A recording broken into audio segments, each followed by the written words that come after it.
their hotel, which, had so many debts and things like that. Chair, I think that these guys acted out of order. It's like they're forcing to sell at gunpoint, rather. So is it possible that Yusuf Investments appear to this honorable committee? We need to hear from them. We need Malawians actually want to hear what motivated them to act in this manner. With that, Chair, I submit. Thank you. Point of order, Chair. Honour members, can we allow us to conclude? Those I had identified, this Zomba.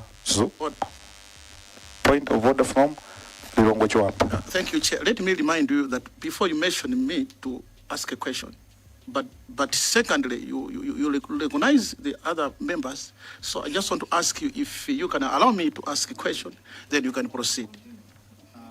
Honourable member, before we go to Zomba City North, my dear brother from Lilongwe Chiwamba, there's no reason for me to forget you. You know why. Proceed, Lilongwe Chiwamba. Thank you very much, Chair. Let me remind you again that I represent people of Lilongwe Chiwamba.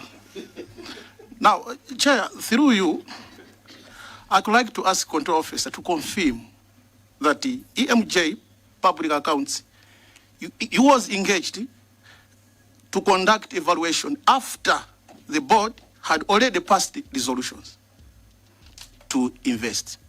Secondly, Chair, I want also to ask, was this valuation reviewed by independent valuation experts? Thank you, Chair. Thank you so much, Lilongwe Chiwamba. Now, Zomba City North.